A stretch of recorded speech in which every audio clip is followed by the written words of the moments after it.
last day of 2021 here, but by the time this video comes out, it'll be the new year. So first things, Happy New Year. We are out of 2021, which I think for some people is a bit of a relief. We made it. I've got my fingers crossed for a lot of things being different this year. But I thought I would kick off the new year by having a really good look around the plot. I'm basically going to do a bit of a plot tour, but just look at what we've got going on, because there's still quite a lot growing on the plot. And I've really got to start thinking about where things are going to go next year. So I'm going to do a bit of a whistle-stop tour of what we've got going on. And yeah, let's see what the allotment looks like. This is what we're working with for 2022. Well, I can tell you, one of the first things that I'm really looking forward to next year is letting the girlies out. Hey, girlies! They've been under the avian flu lockdown since we got them, or there was a slight reprieve in the middle, but we'd only just got them at that stage, and so we didn't want to let them out yet. And so, yeah, they've been locked in entirely so far, so that's going to be a major thing for spring that I'm really looking forward to. So if I just do a bit of a sweep around the allotment to begin with, a bit of like a panorama. This shed area needs a huge sort out, got loads to do there. Mulberry tree has already been pruned, which was a big thing for this year, which I'm really pleased about. We'll go and have a look in the greenhouse in a mo. Yeah, we've done quite a lot of clearing. There's still a bit of clearing and sorting to do before we're anywhere near ready for spring, but we've got time. We've got time. It is only the beginning of January. So yeah, here we go. This is what we're working with for 2022. Shall we have a look? Starting with the pot area, I just need to clear all of this out and get ready for spring. That's like one of my first jobs I've got to do. Let's go and have a look in the greenhouse to start off with. I'm just going to fight my way through the bubble wrap. There we go. Not got a huge amount going on in here actually. I intended to have more, but I just didn't get round to it. We've got some salad going, so there's parsley in here, lamb's lettuce. They're actually starting to form quite nice rosettes. These are all a Kos type lettuce in the back here. They're all looking really fine. So that'll be for early spring picking. And there's some little turnips in here, which was a rescue job. More parsley that I never got out. Poor chaps are just in there. These are my cornflowers, which I'm really excited about. I've got a massive one self-seeded outside that I'll show you actually. That's looking amazing.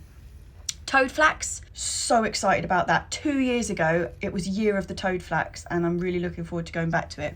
These are some cuttings I've taken. I've already hooked quite a lot out of them in there, so there's just these couple of bulbs mauve ones left in there, but they'll be coming out. Everlasting sweet peas, these are the white ones, so they are going to go up the back of the pond. Lovely. Some very sad looking chives. I really need to do something with them. But that's basically all we've got going on in the greenhouse at the moment. But it won't be long until it's absolutely jam-packed, which is exciting. Right, first bed on the left hand side. In here we have got parsnips, fennel and turnips, and have a look here. Look, there is actually a parsnip in here. I don't know if you remember my dire beginnings with the parsnips this year. Look, there is something going on under there, which is exciting. Haven't unearthed any of them yet. Fennel, don't think that's going to survive much longer. We might be just using that in stews. And we got turnips. There's a mixture of snowball and purple top Milan in here. Anything we don't eat over the winter, I'll just leave it in the ground and wait till spring when it will send up flower spikes and we'll eat the flower spikes. Tree cabbage. So I've got 3 patches of tree cabbages on the plot at the moment. This one is looking incredibly lush. I'm going to be doing stuffed cabbage rolls this week because these are just looking beautiful. Gorgeous.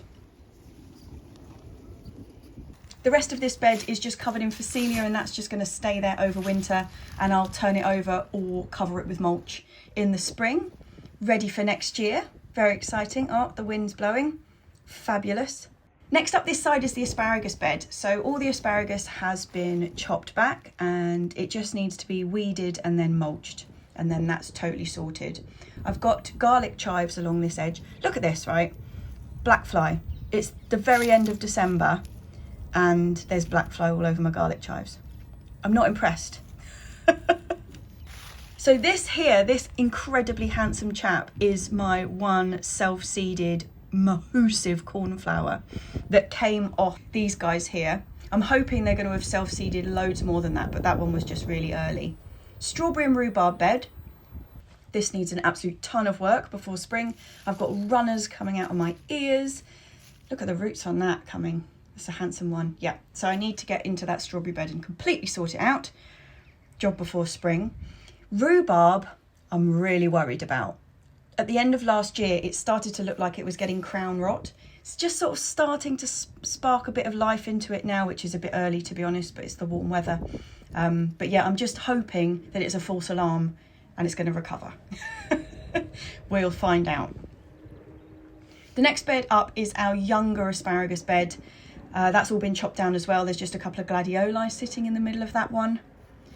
So these are the arches that I put in this year across this end that I had the French beans on, and it worked brilliantly. So I'm going to continue with that.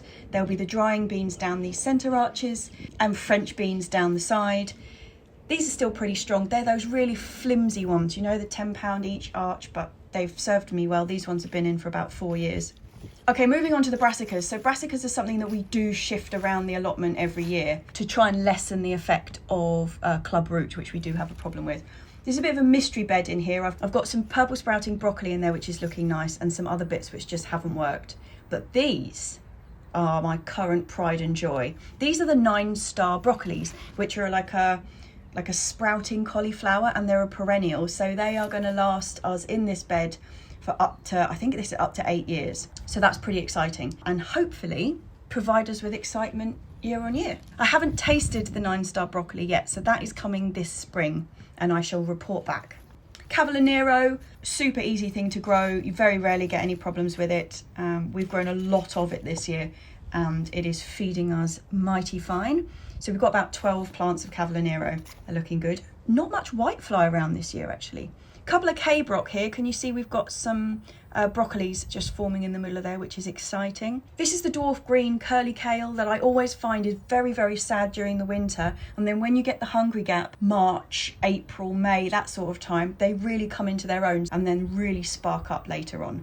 Here's the Brussels sprouts that didn't make it to the Christmas table because they are the size of peas, but fingers crossed for a bit later in the year.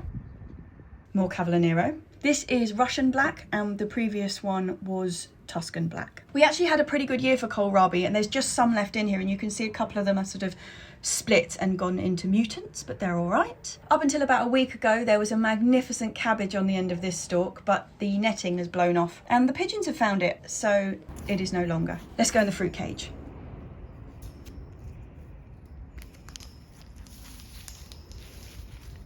Well, raspberries, I already cut them down the other week. You saw me doing that. I've got the canes stored to grow the peas up, which will be going in soon, actually. My goodness, it's so quick. The biggest thing I need to sort out here next year is getting the supports for the raspberry canes in. You can see I've just left this bit of wire in here. I really need to sort that out. Grapevine needs a prune. This only went in spring last year, and I'm really happy with how it's taken. So I need to do a bit of work on that, and hopefully we'll get some fruit this year. This is my first tree cabbages I ever grew. These are now about 5 years old. This is going to be their 5th spring, and they are looking lush and spectacular. Gosh, I just think this is the most brilliant value plant ever. You can see its old stems here. It's a proper gnarly old chap. I don't know how much longer it's going to last. It does look a bit sad, but it will definitely do us into the spring this year. Right, my fan-trained gooseberries, I only moved these in this year, and so I've let them just grow away as much as they like. And now they're dormant, I'm going to take the best stems and attach them to the back and prune the rest back. I was actually surprised. We had a really good harvest of gooseberries last year, which I wasn't expecting on the year we'd moved them. So fingers crossed, with a bit more training, they will be good, because I love gooseberries. Really got to get working in this fruit cage, because we've got a black currant, a red currant and a pink currant to go in this spring. Apricot tree, looking fine. We got loads of apricots this year, which was a complete surprise. Fig trees looking okay. These are for one of the first projects that I've got to get done this year, which is along this edge here. I'm moving the compost bins. These are tree cabbages, believe it or not. They look a bit different, don't they? First couple of years I grew the tree cabbages, nothing went after them. They were totally fine left out. And then last year, suddenly they were found by the pigeons. So now they all have to be covered, which is a bit of a pain. Rosemary, we're going to be losing this rosemary bush when I move the compost bins over here. So I've been taking loads of cuttings. Sedum, love that head. That rusty red is just gorgeous. These are the bins which are going to be shifted. So all this space will be clear, and we're going to be putting in some Jerusalem artichokes. Pear tree, that went in last year. Really excited about getting some pears off that, and there's a cherry behind them, also went in last year.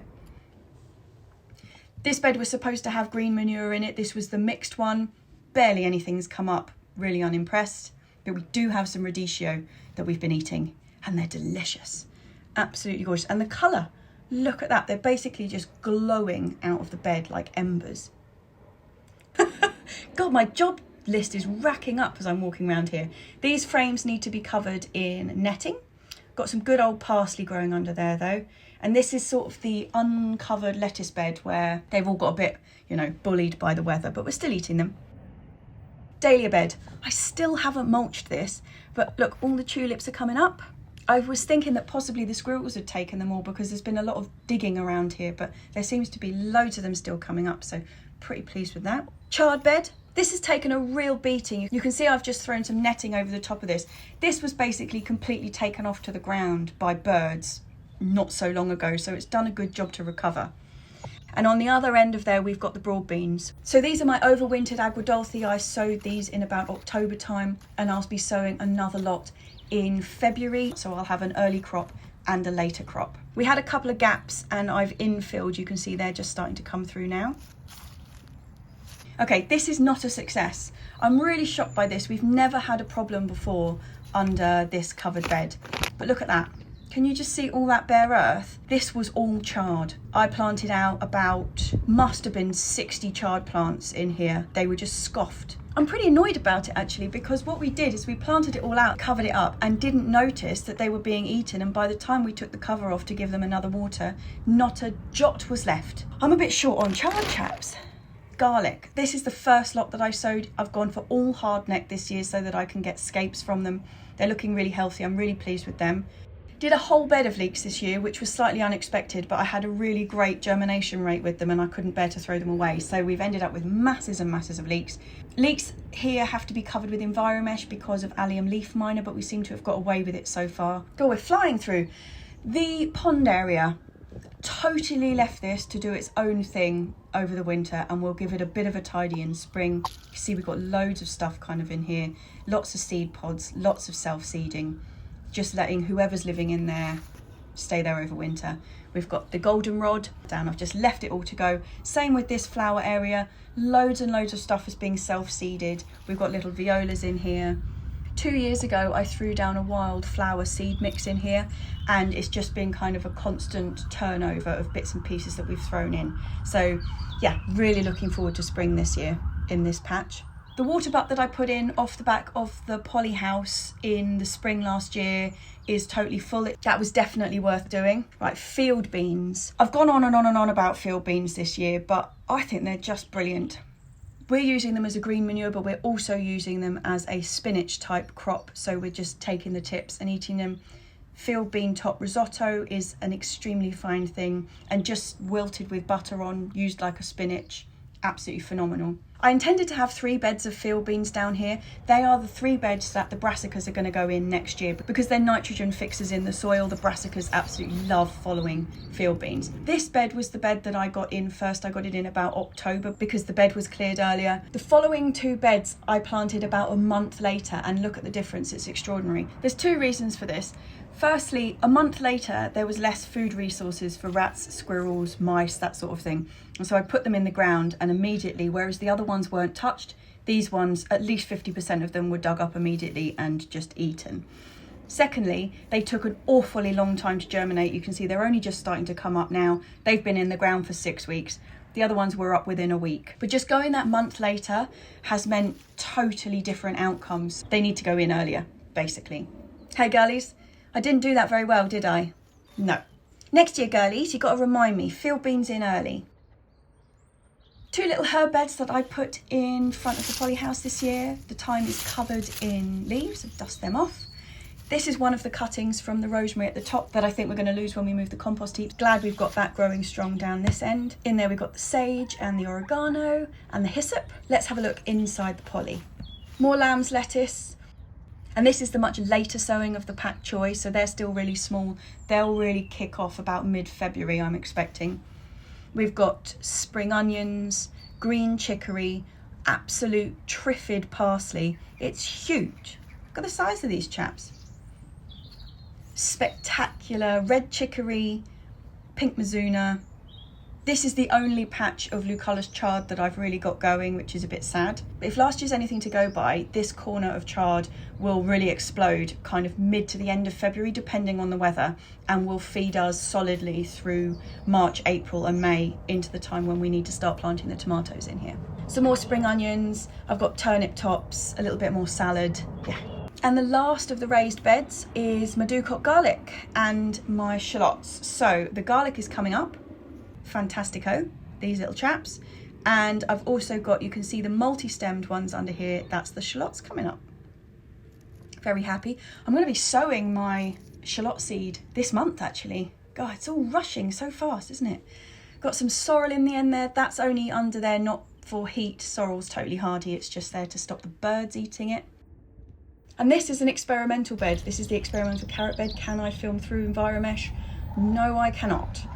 Let me lift it up. Actually, do you know what? I haven't had a look at these carrots yet. Let's see if we can take one out. So I bought these bargain compost bins and I was going to use them to make leaf mould in.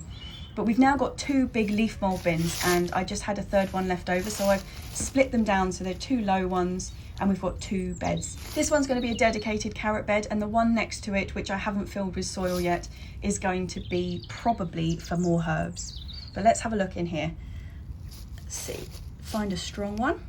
There's 2 varieties of carrot in here. There is Touchon and Jaune Obtuse. Oh, look at that.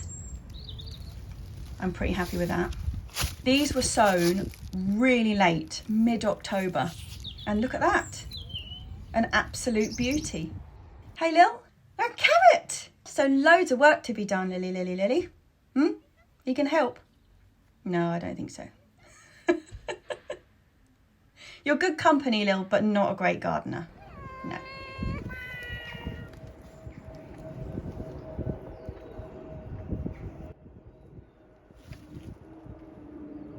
Well, that's a bit of a turn up.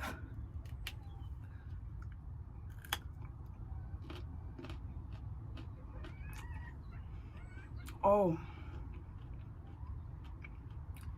Oh, yeah. Oh God, it's so sweet. It's like a sugar carrot. God, it's good.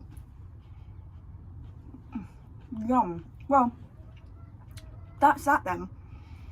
This is what we're starting with for 2022. Loads of plans, like I said last week, loads of plans. Got to do all that bit of moving up near the compost heap. Yeah, but exciting times. Exciting times. We've got quite a lot in the ground, but it does still feel quite a lot blank canvassy. So yeah, better get planning.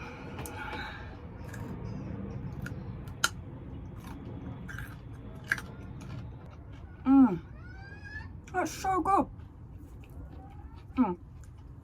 Last day of the year, so end of December, beginning of January, and look, I've got no gloves, no hat, not even a coat on. It is that warm.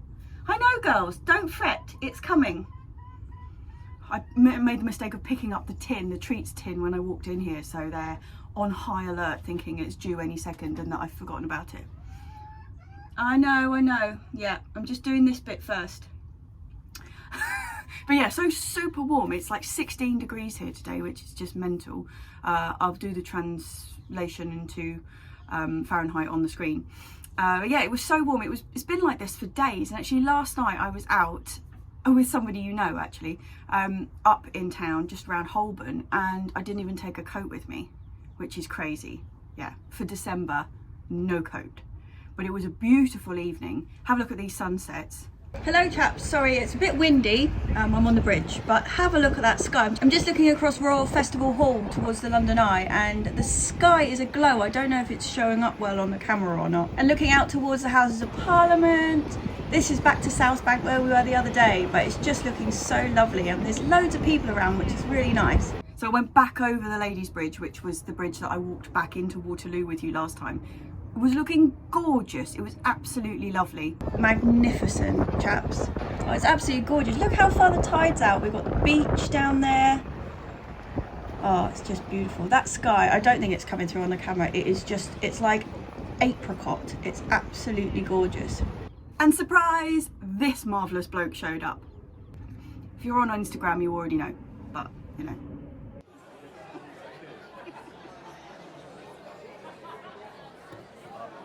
Yeah, it was really, really lovely to see Alex. If you don't know him, he is the Essex Allotment Farm. He grows vegetables for CSA boxes and farmers markets and things. And it's just really, really nice to catch up and hear about his plans for next year and talk about what I'm planning to do on the allotment. And yeah, it was just a really nice evening. Yeah, so he assures me that he is going to be going back to YouTubing next year. Hope he does. Oh, and it started to rain. I think it's probably time to go home. Delicious. Whew. They were right, I nearly did forget them. Yay!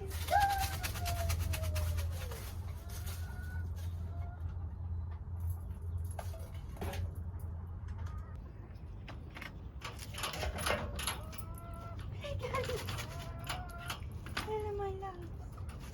Go here.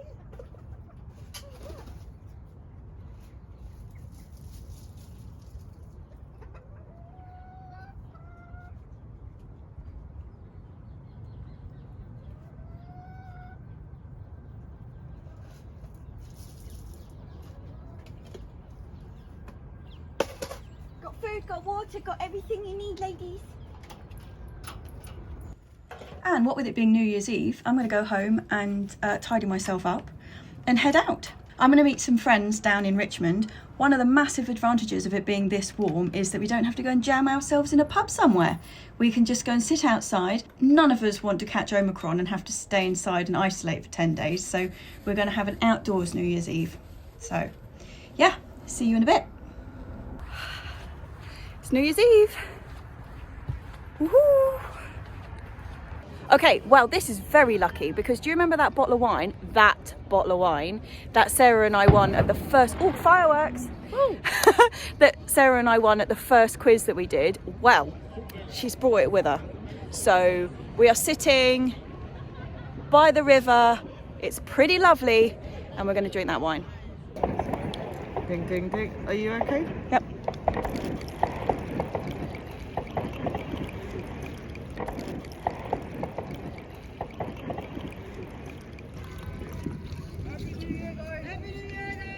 Gorgeous. It was only about 11:15 or something, wasn't it? Cheers! Sort of like... Well, we found ourselves a very nice spot. This is Richmond Riverfront, so it's the same river that runs through the whole of London. It's the Thames, but it's a bit more of a sedate end of the Thames than where we were the other day. Just waiting for Sana to arrive. She has been working at Kew Gardens at the light show at Kew Gardens this evening. So she is coming straight from there. So and speak of the devil, to my phone? there she is. Food delivery, woo! Laden with curly fries. I haven't got a uniform on. Oh yeah, sorry. Should have taken my bag. Oh yeah. Oh, it's curly. Oh yes. Yeah, I haven't taken Oh, one it's picture beautiful. tonight. The tide's come in while we've been sitting here, and unfortunately Sarah's bag was sat on the step below, so she got some soggy things. Totally distracted by the curly fries. To be fair, my feet are wet as well. I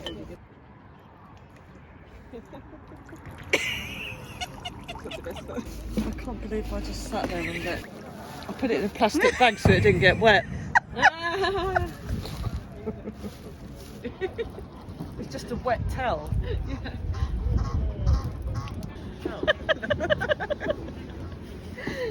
Oh dear, they got the wet feet. Oh, your shoes not waterproof. They are not.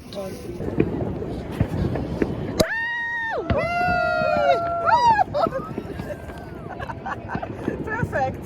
Oh, it's really fun. It's really exciting. I guess I've been cycling. I forgot.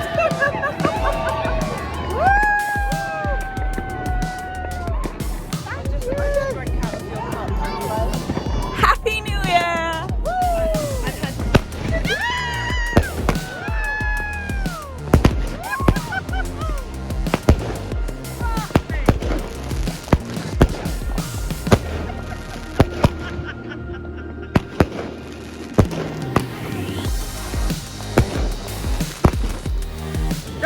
so many fireworks, like as far as the eye can see in every direction. There's just masses of them everywhere. And then these guys here didn't know this was happening. They've just brought their own.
Tide's still rising, it's getting higher. We're going to have to move in a minute because the bench is going to be underwater.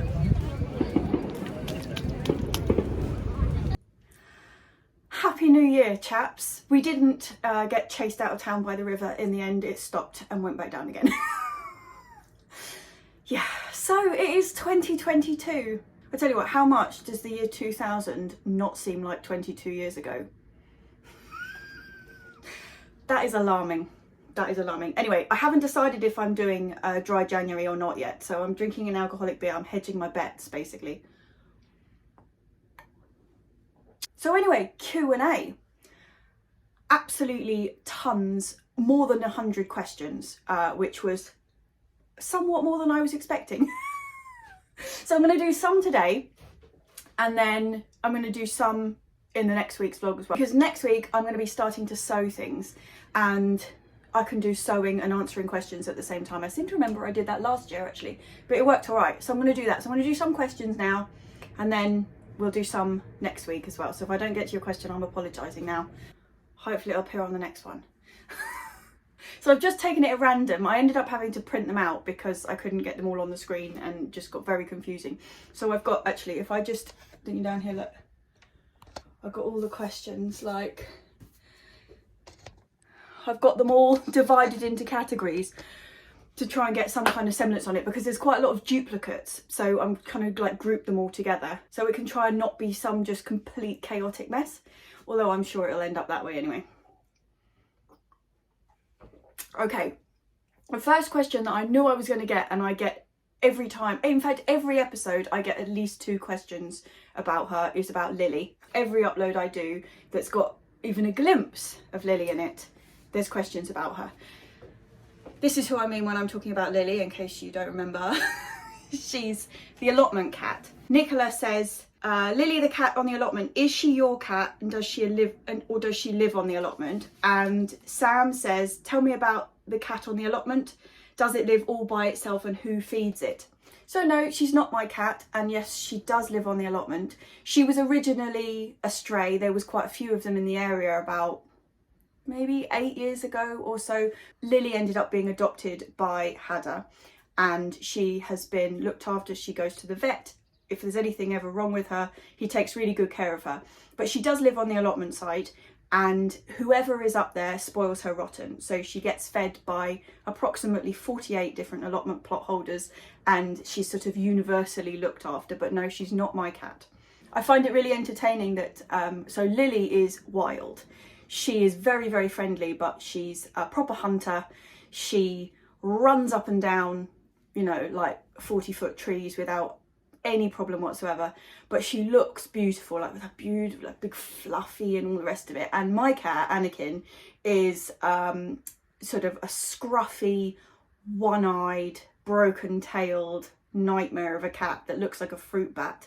And yet he is the softest. He would be useless outside. He doesn't even like venturing past the back of the shed. So I just find it really funny that they're so different. But yeah, Lily is essentially a wild cat, but she's an extremely well looked after one. So I kind of divided these into things that were personal questions, things that were about the allotment, and things that were completely random. So I'm going to just go with a couple of allotment ones and we'll see where it takes us, and we'll see how many questions we get through before this video turns into a 3-hour long episode. Okay, right, number one is from Chris45765. I don't think that's his real surname. Would love to know if you make a plan for the year or just make it up as you go along. It's a bit of a mix of both. I love the process of planning, but I'm not very good at sticking to any plans that I make.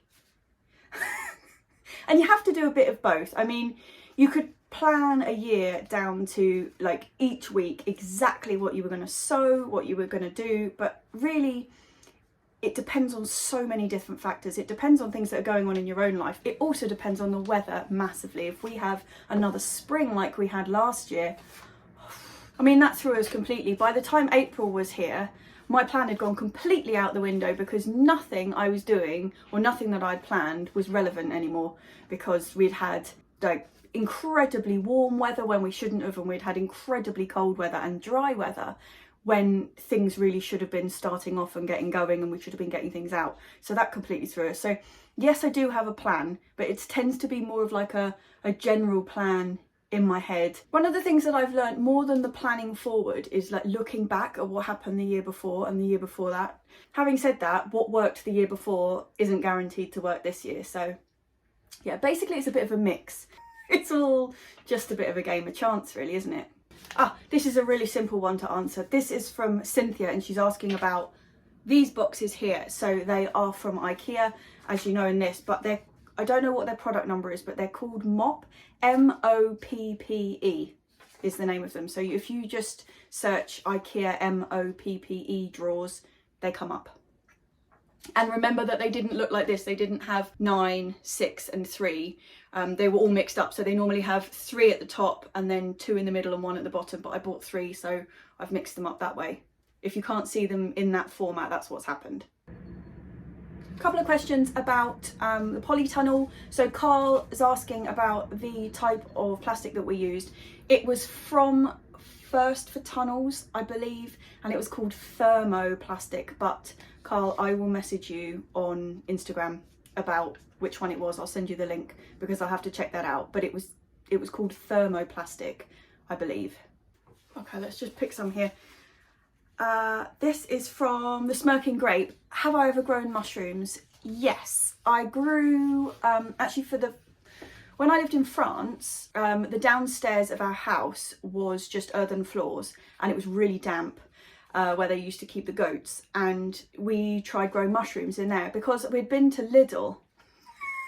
Oh, was it Aldi? I can't remember, one of them. And you know, like down the centre aisle of them, they always have really like random bits and pieces, bargains and stuff. Yeah, they had mushroom growing kits and the instructions were just to put them in an old pair of tights and hang them from the ceiling. And we did. We hung, they were oyster mushrooms, and we just hung them from the ceiling down there, and it was absolutely brilliant. They were fantastic, but that was a long time ago. And this year was the first year I've actually tried growing them here. And I bought a kit at, actually it was the same farmer's market as I went to just before Christmas to pick up the mince pies. There was a guy there, local guy, who was selling little box kits, you know, so you just spray them with water, soak them, spray them with water, and then they produce mushrooms, which they did. But I've got to say, I wasn't massively impressed, although the mushrooms were absolutely delicious. Don't get me wrong, I absolutely love mushrooms. I wasn't hugely impressed with the quantity because of the price. I'm going to have a go at Marvellous Mushrooms ones this year because I've heard some amazing things, and I'm desperate to try lion's mane, growing lion's mane. I think that looks amazing. So I'm going to have a go with them. But I'm currently reading a book about mushrooms actually that's called The Entangled Life. I think it's called The Entangled Life. And it's by a man with an excellent name, which is, I don't know why I'm laughing, it's his name, Merlin Sheldrake, I think his name is. He definitely sounds like he's made it up. Yeah, so I'm reading all about mushrooms at the moment and I find them fascinating, and it's definitely something that I'd really like to get into. So yes, this coming year, there shall be mushrooms. Okay, what's this? Lindsay Mackey, do I have a hori hori knife? Oh, I've got a saga with the hori hori knife. About 2 years ago, before I was doing YouTube, when I was just, you know, willying around on Instagram, company from Sweden got in touch with me and said they are making hori knives and would I like one? And I said, oh yeah, that would be absolutely wonderful, because I'd wanted one for ages but didn't know which one to go for. You know, when you're just flummoxed by something and there's just too many options and then somebody offers you one. So I said, oh yeah, that would be absolutely amazing, thank you. And then they had lots of posts about them making them and I was really excited, and then I heard nothing from them. I didn't know whether to buy one or to wait for these guys or whatever, so I kind of ummed and ahed about it. And then I got another email from them saying, so sorry, we've had like life crises and all this kind of stuff, and it'll be on the way. What colour would you like? What colour sheath would you like? All that kind of stuff. And then lockdown hit, and then I've never heard anything from them again. So, do I have a hori knife? No. Would I like a hori knife? Yes. And it's probably something I'm going to buy myself for my birthday this year. So if anybody's got any recommendations for hori knives, let me know, because I'm in the market. Oh, that's really funny. Sorry, you know I record on my phone, so I've got my phone in front of me now, you're on my phone. Because it's a phone, I still get notifications when I'm recording. And when I was talking about when I went to see Alex and we were talking about whether or not he was going to go back into doing YouTube this year, it was like, yeah, I'll get back into it this year or whatever. It's just dinged at the top of my camera saying the Essex Allotment has just released a new vlog about garlic. So he wasn't lying, he wasn't telling porkies, he's back at it. Go and check it out. If I can link to another video, I'll put the thingy up here for it. But yeah, he's back. He's back. Right, another question. Okay, shall I have a look in the personal pile? Jen's allotment garden. Planning any more travel vlogs? Yes, I am. I'm not sure where yet, because all kind of travel restrictions and things, and I'm not quite sure what's going on with this Omicron thing. So, kind of waiting to find out. I'm hoping, like I said a couple of weeks ago, I'm hoping to be going to Scotland with my sister mid-February. So we're going to be having a look for gardens to have a look round in Scotland. I'm not sure the kind of route we're taking yet. We're going up to visit a friend of hers who's up there, and I don't know where she lives. So just saying Scotland is a little bit broad. But we're going to try and visit some gardens up there. Although February, not ideal for garden looking arounding. But I'm going to plan some for, you know, spring and summer and go and have a look around. Further afield than Ireland and Scotland, yes. Where? No idea. I don't know how 2022 is going to play out, but we'll wait and see. And fingers crossed. Okay, Kimber Reefs is asking about motivation to make trips to the allotment. She says, sometimes I don't want to make the trip to my own backyard. Yeah. Our relationship with the allotment really changed. Oh, hold on, where's my beer? There. Our relationship really changed with the allotment when we got the chickens.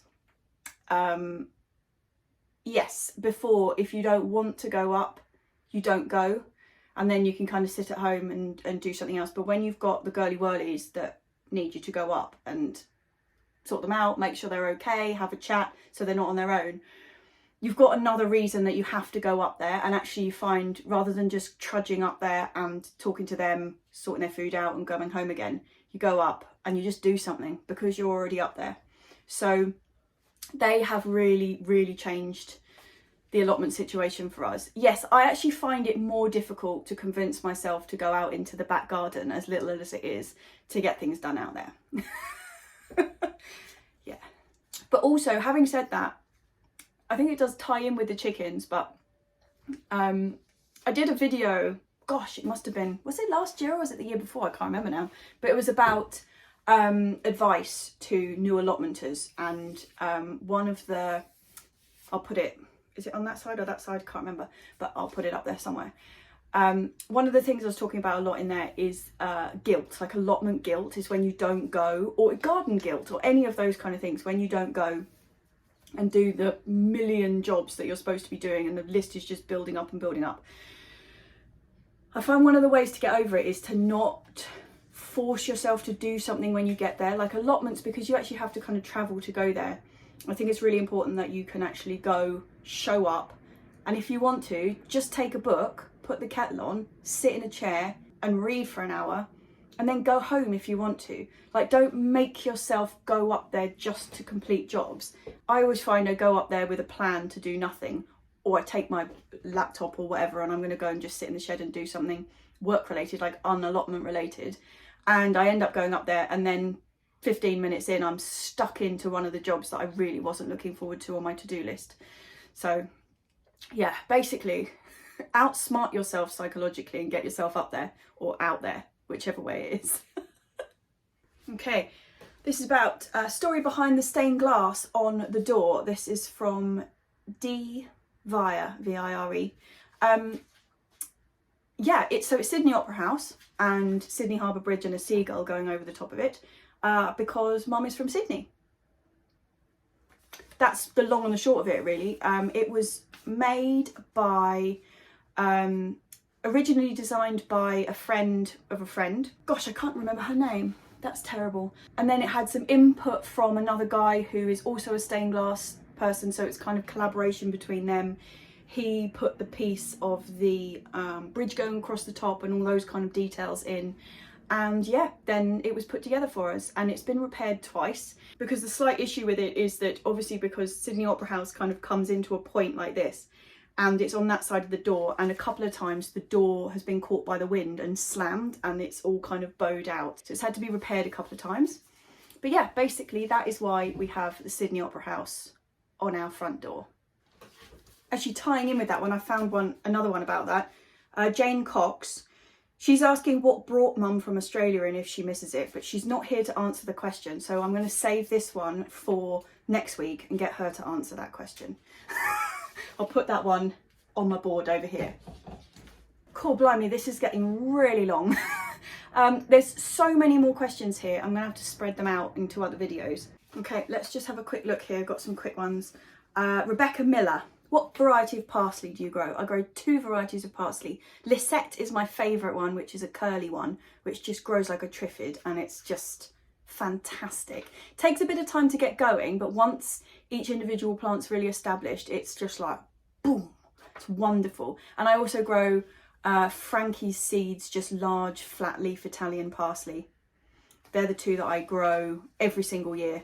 Actually, it was years and years and years that I didn't grow curly parsley. I don't know why. Kind of curly parsley went out of fashion, didn't it? I mean, no, you couldn't see curly parsley anywhere. Everyone was talking about flat leaf parsley and how naff curly leaf was. Yeah, well, anyway, I'm back into curly leaf parsley. Lisette. Okay, I'm going to finish on this one because the question is from Pots and Peas Allotment. And hi, Jessie, my question is, when will you be starting your chilies and which varieties? Well, this is very pertinent because next week I'm going to be starting my chilies. So I last year started them on the 1st. This year I don't have any potting compost. Do you remember I bought really terrible peat-free potting compost last year? Where's my beer?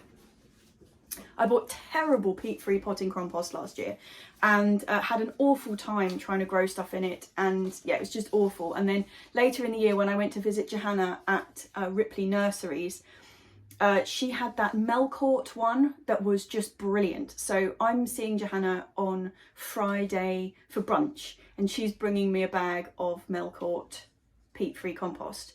And that's going to spark the beginning of my sowing for this year. So chili seed sowing is going to be done on Saturday. I'm going to record it and talk about chili varieties and hopefully answer as many of these questions as I can. And yes, I think I'm going to call it a day here because, well, because I've been talking for a very long time now and nobody needs that. So I'm going to wish you a magnificent new year, and I will see you next week for chili sowing. So it's going to be chilies. It's going to be probably trying to move that rosemary that's at the top of the allotment so we can start laying the compost bins.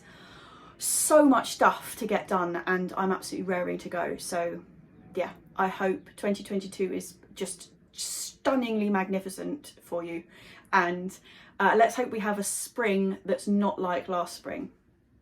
Yeah, okay chaps, happy new year, see you next week, cheers. I don't know why I did that, sorry.